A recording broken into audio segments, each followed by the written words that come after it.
And I'm going to share screen first. Okay, so today we will continue our discussion about logistic regression. So the beginning of this unit, we discussed the linear regression. Just be careful, linear regression is to predict the continuous target value, okay? It's not for classification. Logistic regression is for classification.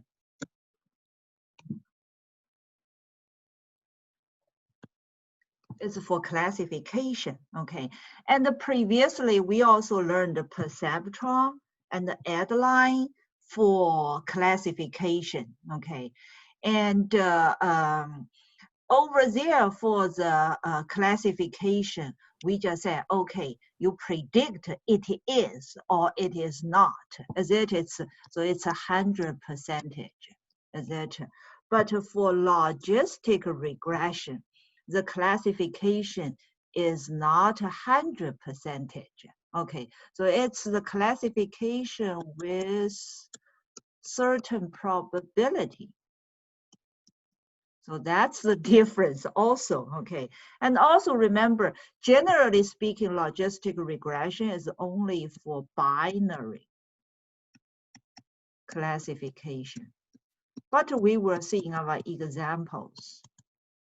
And we can use some other techniques to also to make it complete classification for multiple classes, okay? There's a technique like over here, it says OVR. OVR is one verse rest. Okay, so this is a technique used, and later on we will see, okay. And for logistic regression, is it? And it involves the probability, P, is it? So classification as certain class with probability. So the P, it's said odds ratio. So here it gives P, so probability, and not the class probability. So this is the odds ratio in favor of the event, is it? And we will see the relationship and the background knowledge. How do I get to the next page? Okay. Okay, if we take log of that ratio, odds ratio, is it? And we call this function in math called logit, okay, of the probability. And here it says take larger, and if we assign it to something like that, we are quite familiar with this. Is it? This is a combination of weights and the feature, the weights and the feature. So over here you assign the logit, is it, or the nature log of the odds ratio, and then you make it equal to the combination of the weights, is it? And then says we take inverse of this logit function.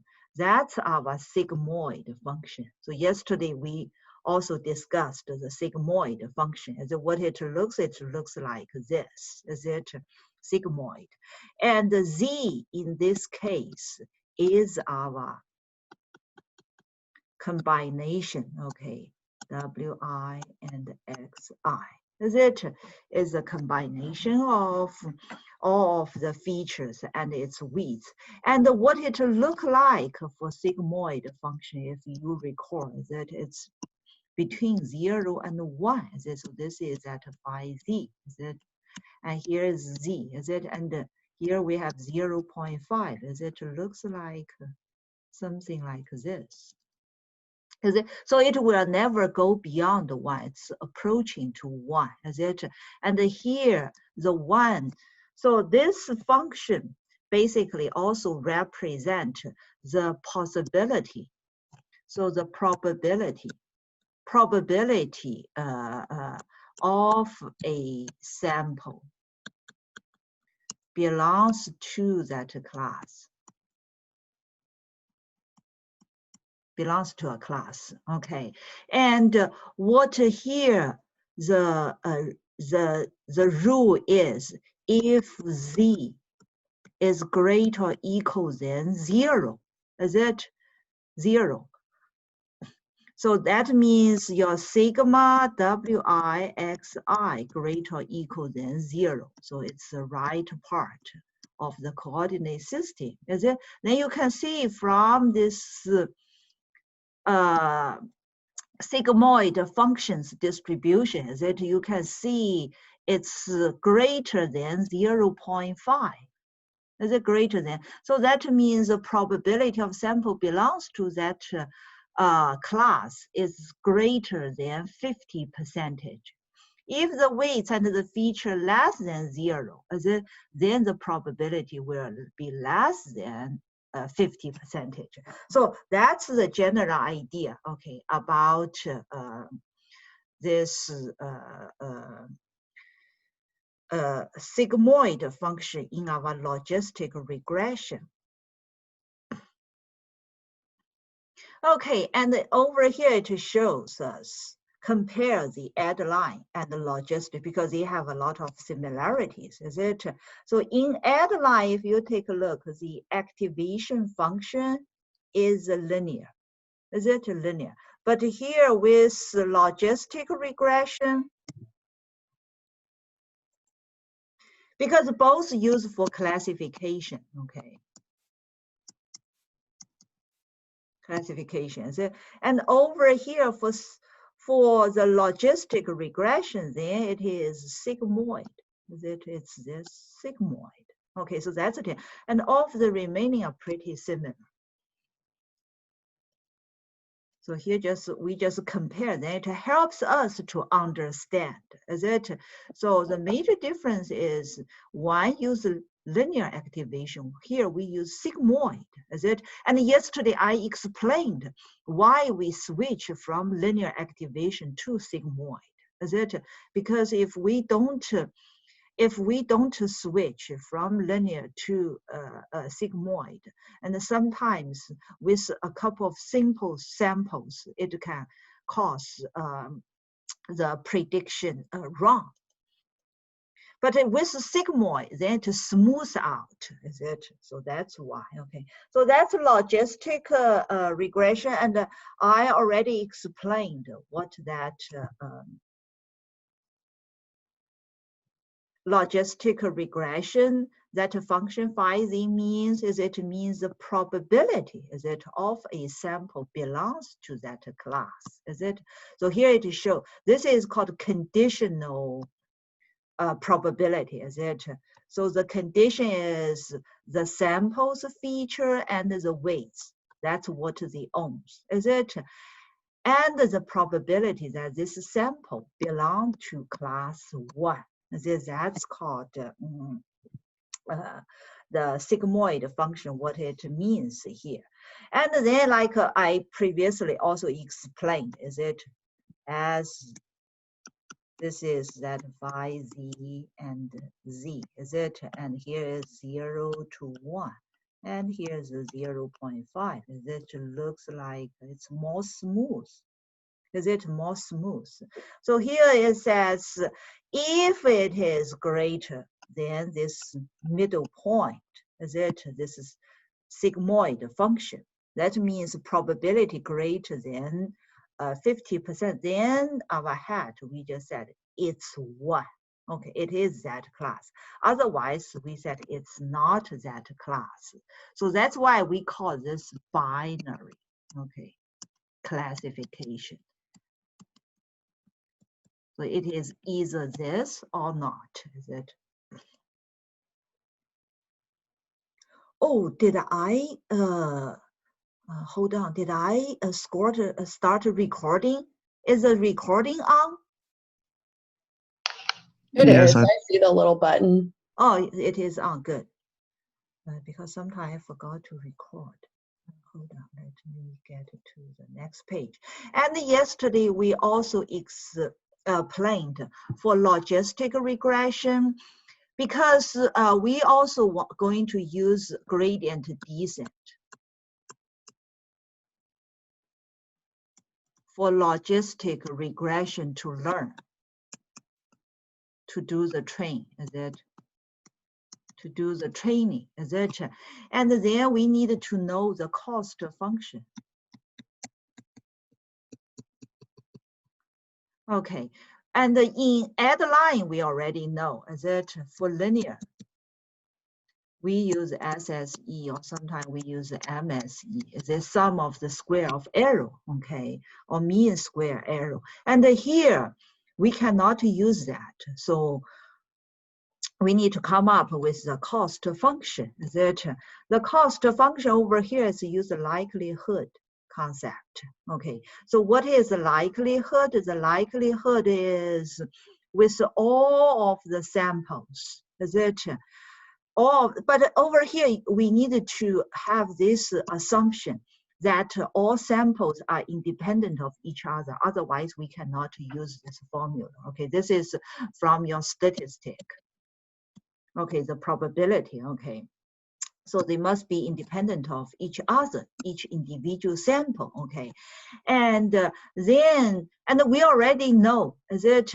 So that represents the probability, is it, of the class belong to, or if the predicted value is that class, is it? So then if we consider all of the samples, so this is all samples together, the probability, then we just times the probability as if for each one of the sample. As if this concept is called the likelihood. Okay, the likelihood. And then we can, so our goal is to maximize this. Maximize this possibility. Is it when you have all of the samples together, is it you want to increase the probability that all samples together then going to be predicted correctly? Is it that makes sense? Is it so? That's the intuitive here, okay? And so to maximize, and here what we can do, we can take a nature log of the likelihood. Is it? Then we convert, we learned in math, you know, is it in math you have A1 times A2 times AN, is it? And if you take a nature log, is it? Then you can convert it to what? To addition, is it? A1 then plus log A2, is it something like that? That's how we come up from the likelihood to this expression. Okay, this expression. And here, also be careful, the y value, there are only two values, either 1 or 0. Is it? So this term will be either there, will either exist, or if it is 0, then this term will disappear. It's the same thing here. If the y is 0, then this term exist. If y is 1, then this term will disappear. So that's regarding likelihood. Then what is a cost function? Okay, then the cost function is you negate it. Is it? We negate the above likelihood, take a nature log. Is it? Then this is our cost function. Okay, and we negate it because for the likelihood. So likelihood. The likelihood is consider all samples together. Is it? And the probability to correctly, not correctly, so to have the have the maximum, to have the maximum probability, is it? To correctly predict Is it correctly predict? So that's the likelihood purpose. Is it after we negate it, then you need to minimize it. Is it? So that's nature. Is it? So that's why for cost function, so in machine learning, it's always try to minimize the cost function. Okay, so this is just conceptual. Okay, and because of when y is 1, it can be changed to this case, and when y is 0, it changed to the other cases, and we can find the minimization, is it? And here we use a gradient descent, as previously last class we discussed, is it? And my other class notes also gave some more detailed information about how to use gradient descent to come up with the logistic regression learning, is it?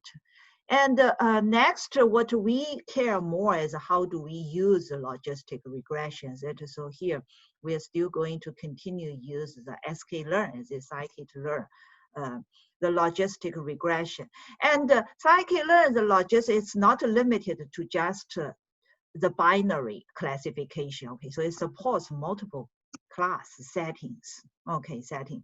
And by default, it's one verse the rest, okay? So this is default. And the model is linear models, logistic regression, okay, logistic. And then we need to feed, is it? And we can also get the prediction probability, is it? Later, yesterday we already see the example. We will quickly review that example a little bit more. And today there are some more concepts in our example. We will see, we have the concept called overfitting, okay? And in machine learning, you will also see this a lot, okay? When you do the model training, that how do we improve the performance? Is it? So what is overfitting? Overfitting, it means when you have certain number of samples, is it? And then you train the model, is it? So you will have pretty good results about the model, okay? But when you have some new testing data, then it will be off a lot. So then this case is called overfitting. Okay, so it performs well on training data, but does not generalize well to unseen the testing data. Okay, so this is called overfitting. Okay, overfitting. And the cause for the overfitting was generally high variance. Okay, so if you have a model that's overfitting, then that's caused by high variance. Okay, what does high variance mean? High variance can be caused by too many parameters, okay, that lead a model too complex given the underlying data, okay. So a lot of times maybe you consider too many features, okay. So that's called overfitting. And we also have underfitting issue, okay. Underfitting is caused by what? It's caused by high bias, okay, high bias. So what is underfitting? So model is not complex enough. So suppose a good model will need to include 8 features, but when you train, you just pick 5 features. Is it? Then that's not complex enough to capture the pattern, is it? So then it will also cause the underfitting problem. Okay, so that's caused by bias, high bias. Okay, and here it explains more about variance and bias. Okay, so variance, the definition is measures the consistent or the variability, is it, of the model prediction for a particular sample instance, if we retrain the model multiple times, is it? And here it says on different subsets of the training model or training data sets, as we can see the model is sensitive to the randomness in the training data. is it? So that's variance. So bias is what? It's measure how far off the prediction from the correct value in general, is it? If we rebuild the model multiple times, is it? And says it's measure systematic error, not due to randomness. Okay, so variance measures due to randomness, is it? But bias is not because of the randomness, it's because some of the feature you may not include, okay, and some other reason, is it? Okay, so, and how do we find a trade-off, a balance between bias and the variance, is it? So later on we will learn for machine learning, it involves the concept of tune, okay, tune. And here is one of approach to tune is through, we call it regularization. Okay, so keep this word in mind, regularization. And regularization says it's pretty good on what? On handle collinearity. So high correlation among the features. Okay, because so sometimes two features, suppose xi and xj, they are quite correlated. We call it collinearity. Okay, so high correlation, is it? Then in that case, if we just use them as two features, that will not work well. Okay, that may cause the overfitting issue. Okay, so we need to do some transformation then in this case. Okay, so that's called regularization. Okay, regularization. And here it says a regularization also good to filter out noise, because sometimes the sample data may have noise. Okay, and then it can be used to prevent overfitting. Okay, so what's the concept for regularization? It's to introduce some additional information called bias. Okay, it's that to penalize extreme weight. Okay, extremely. Because you remember the purpose of our training is to find the perfect weight. Is it? Is to find the optimal weight. Is it optimal weight? But it's only based on what? Based on available training data. Training data. Is it? So that's why it may cause the overfitting problem, because based on the available training data, maybe you didn't discover the high correlation between two features, is it? Or maybe you didn't find the noise, is it? So how do we prevent? And then when you have a new sample comes, then it's off a lot, is it? So how do we prevent this kind of problem? We use a regularization. One of the, here's the common regularization is called L2 regularization. Okay, it's also called L2 shrinkage or weight decay.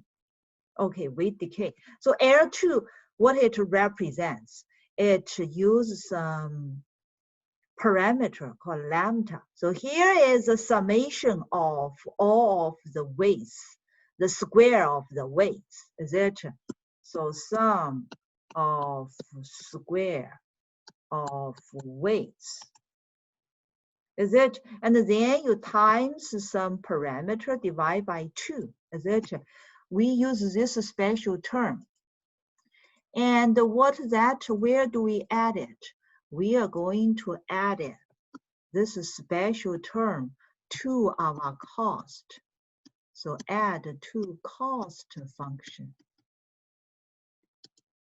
To cost function. Is it? After you add to cost function, just think about it. Then what's its role going to be? Because just think about what's the purpose of this. So our goal is for cost function is always what? always minimize the cost. Is it? But over here, did you see you add something? Is it? You add something and here you try to minimize. That's the opposite of your goal, to try to minimize. Is it? So that's why we see here it will shrink the weights during the model training. Okay, during the model training. And in the sklearn, there is a parameter called C. Okay, that's used for our regularization. Okay, for our regularization, the C. But the C is not a lambda. Okay, C is the inverse. Okay, let's see where it says the C term. Yeah, C term is the inverse of lambda. Okay, so lambda, if lambda is bigger, then C should be smaller. Is it? Because it's inverse. Okay, so that's the other concept about regularization. Okay, and then next let's take a look the examples. Hold on, I need first, who is this? Let me first get him in. And let me bring out my code here. Share screen. Okay, so this example on our course website, if you are going to review, that's the chapter 3 sklearn example. Okay, so it's still regarding the Irish flower. The flower one, is it? And let's see, the flower one, is this here? We are going to, hold on, okay. I needed to screw it up, I think. Where is the sklearn here? Sklearn, yeah, we should start here. So first, let's take a look at the feature, okay. So this is the first five samples. Okay, samples feature. Features, is it? And the data already be scaled. Okay, the feature already scaled. Okay, so that's there. And here is the training data. But here, be careful, it's not binary. Okay, so here we have 3 categories of flowers. Okay, so that's why we have 0, 1, and 2. Okay, and here, so this is the first type of flower, and this is third type of flower. Okay, so be careful. And we are going to use a logistic regression. Is it? And for logistic regression, over here, did you see we use that regularization? If you didn't specify, okay, by default it's 1. Okay, by default it's 1. So here we put some larger numbers. Okay, and random state. So what does this mean? This means the training can be repeat with exactly the same result. Okay, so that's what this means. And then next, let's move. So anyway, so here it shows we have 3 different types of flowers, is it, with the testing data. And oh, then here we do train.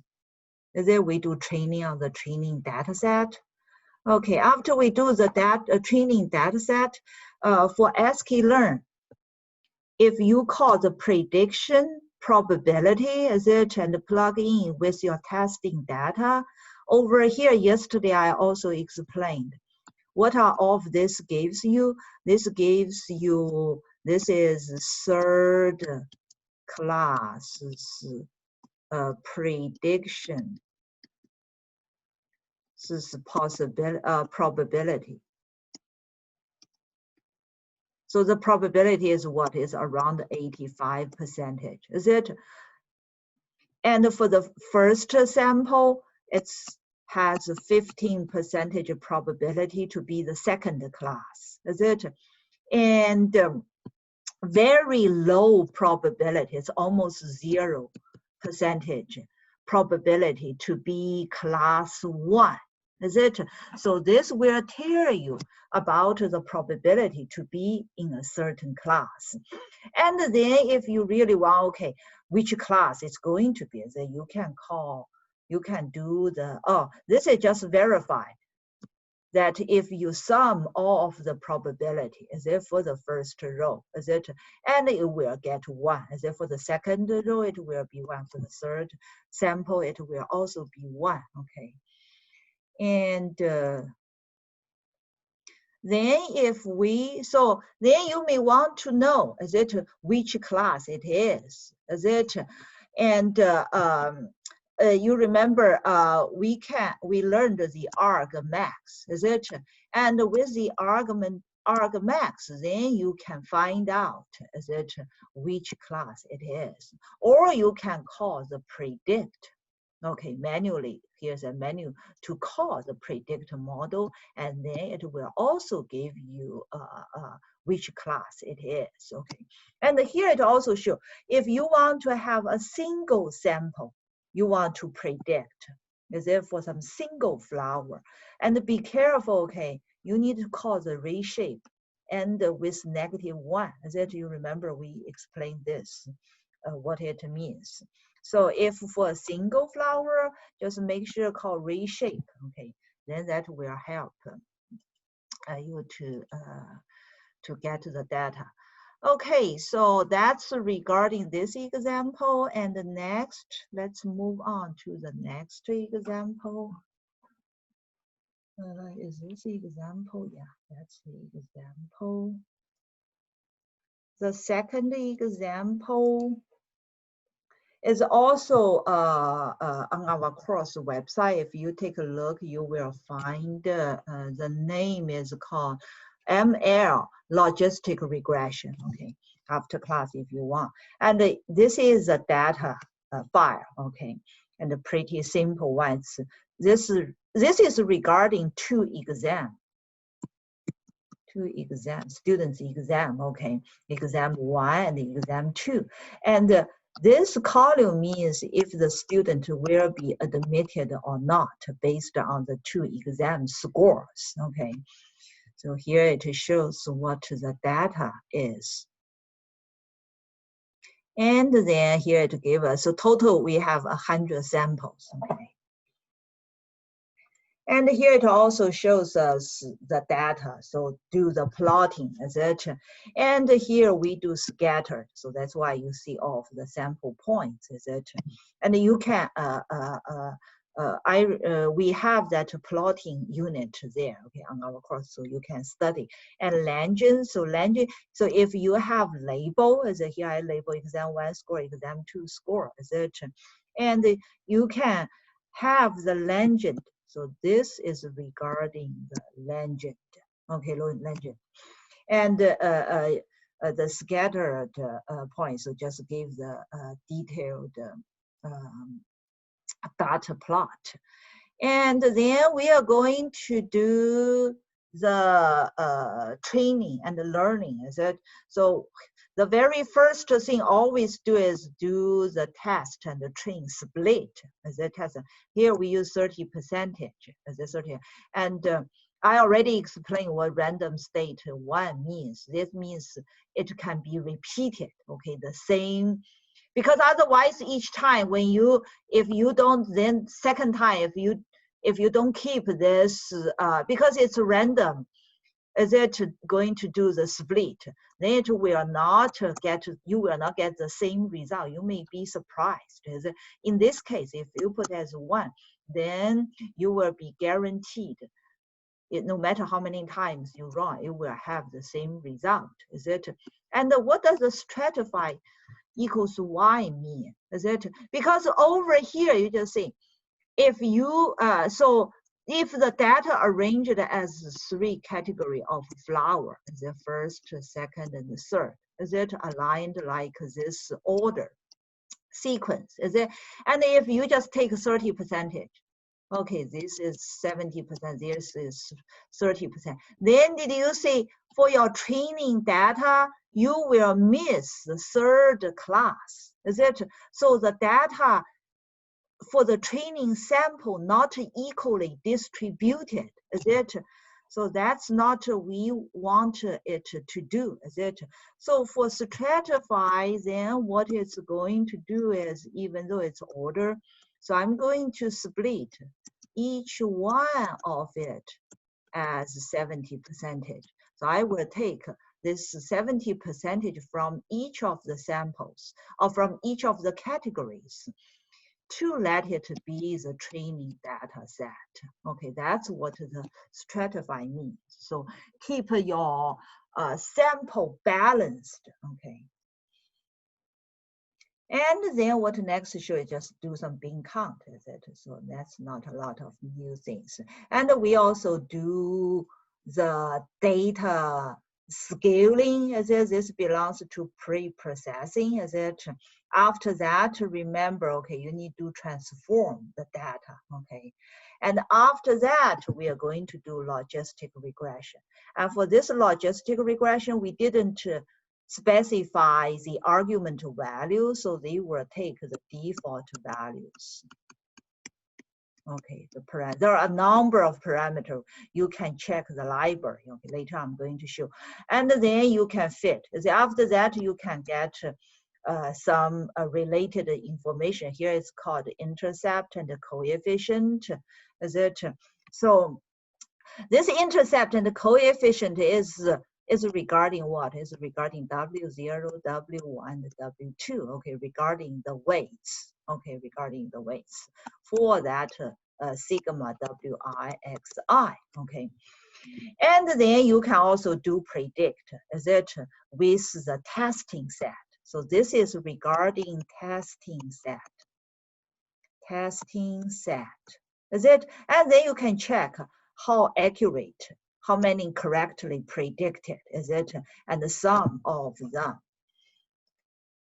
And you can find regarding the testing, is it, to misclassified. So misclassified number is 2, is it? And here there is, so it's generally speaking, when we do machine learning, we cannot just rely on accuracy for the performance measure, okay? So there are some other tools over here. So it's called matrix, and in matrix, one we can use called confusion matrix. Okay, confusion. It's output like this. Later on, we will see. Okay, and here anyway, for accuracy, we can come up with this testing model. It's approaching a 93%. Is it? And you can have also more detailed information regarding the testing, the training and testing. It's called the classification report. Is it over here to report precision, recall, the F score? What are all of those mean? We will see. And you can also call logistic regression model itself is a score. Okay, so this is similar as that accuracy. Okay, with both of this. And after that, if you believe the model is pretty good, then you can use it to do some new model predictions. For a student with a score of 45 and 85, that you can predict if it's going to be admitted or not. So that's the predicting data. And of the remaining, we can just skip because it's raw implementation, okay, regarding this example. And next, let's see the next example. I want to, I share screen, yeah? I do share screen. Oh, I need to pick this one. This is also very interesting, okay, may help you understand Some idea.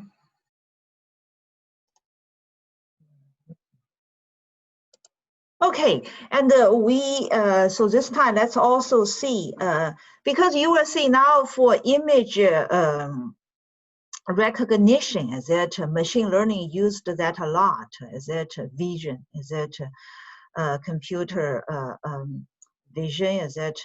And so how that works? Is it? So let's see. So there is one the most classical example is about handwritten digits.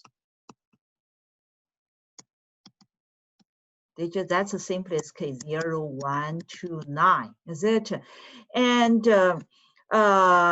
that classical UCI machine learning data repository, they have the data, okay, the training of the training models. And then sklearn, they also have the data set available, okay? So if we just use the from ASCII set, data sets, you import load digits, okay? It will automatically load off the corresponding data set. Okay, after we take a look at the data set, the shape, then target shape, you will find, okay, image data shape. You take a look, totally how many images? So it's 0, 1, 2, 9, that those single digit image. Totally it has 1797, is it?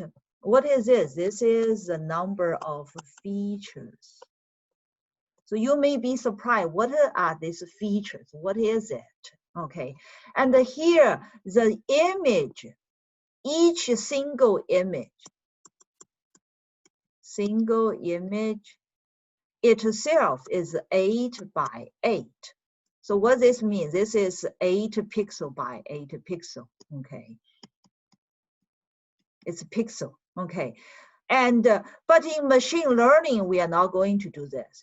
So that's why we come up with dimensionality of 64.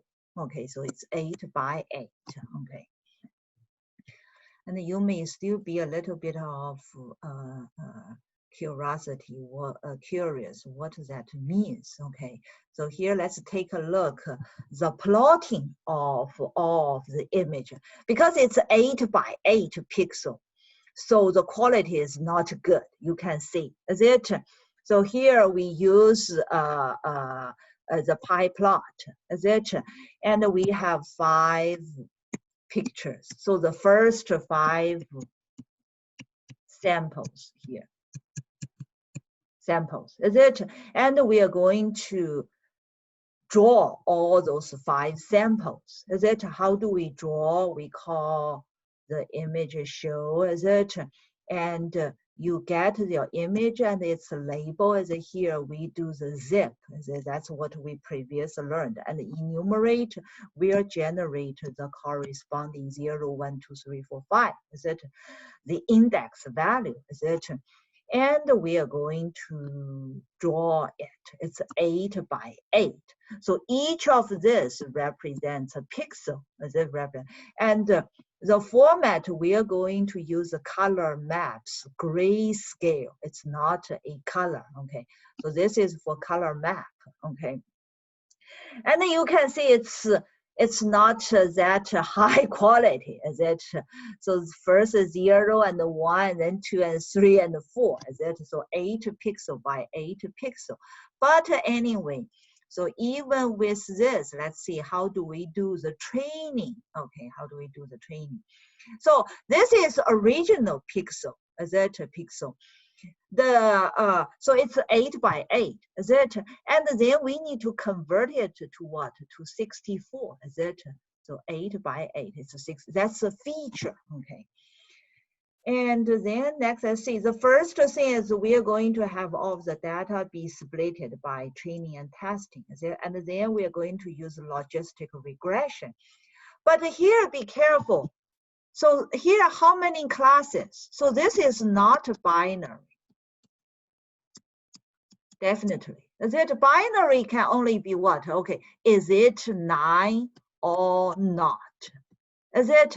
This over here, we want to identify. So when next, if you get an 8 by 8 image, you want to know if that image is 0 or 1 or 2 or 3, 2, 9. Is it? That's what you want to know. Is it?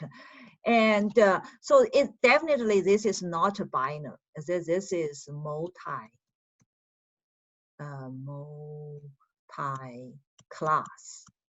Is it? Multi-classes.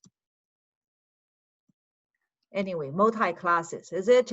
But in sklearn, okay, sklearn, the logistic regression by default, it's set to support multi-classification. As to how later on we will learn, okay? But temporarily, you just remember, okay, this can be used. But theoretically, logistic regression is not for multi-classification, okay? It's only for binary, okay? But here we use it. And then you plug in training data, and then we can predict, is it testing data, is it? And you can see the result, it's pretty good, is it? Okay, so this is regarding, and over here it also shows for the first 10 result, is it? How good it is. Is it? Looks like the first 10 can be predicted quite correctly, is it? And we can also know how accuracy the score is. So it says this, with this training data, the data set, we can achieve almost 95% accuracy. So it's pretty good. And here it once again shows the confusion matrix. Okay, confusion matrix. Later on we will see. And in this example, it also shows the heat map of the results, because we have 10 class, is it? And the heat map, you can see it shows, is it, with the probability, is it? Because over here, what you the accuracy score, is it, oh, not, I'm sorry, not the problem. It's the accuracy score here, the heat map. This heat map reflects regarding of the samples accuracy score, is it? So for each of the class, is it? So this is the first number 0. The number 0, is it? This is all correctly predicted. So the diagonal on the confusion matrix are all of the samples that 100% correctly reported, okay, predicted.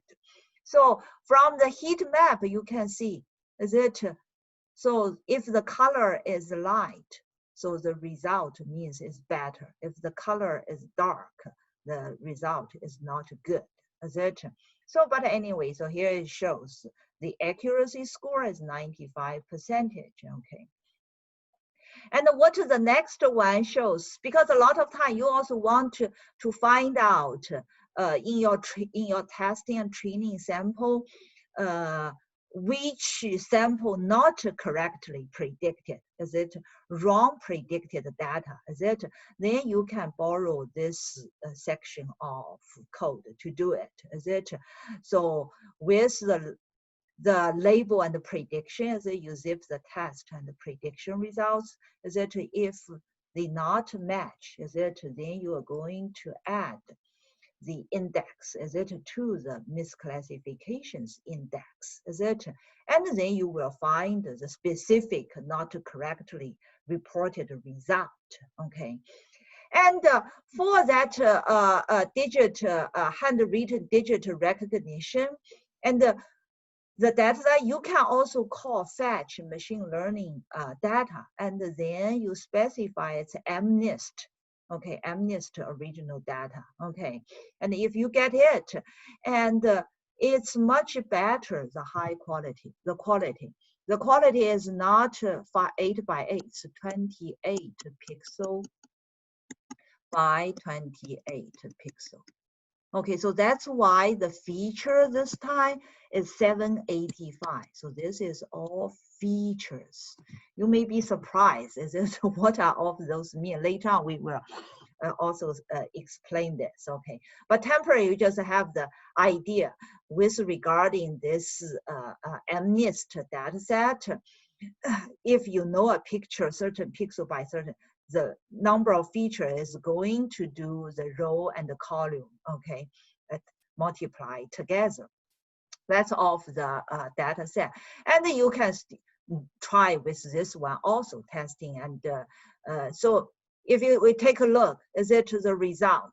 This quality is much better, is it, than the previous one shows. And you can still do logistic regression, is it logistic, and then you do fit, and then you can predict, okay. So that's the major information today. And today we run out of time. The confusion matrix, I also put it on our course website. If you're interested, you can take a further look. And today we don't have time to cover it, so we will cover it next week. But this unit we basically completed, okay. So we will also start with new learning model next week.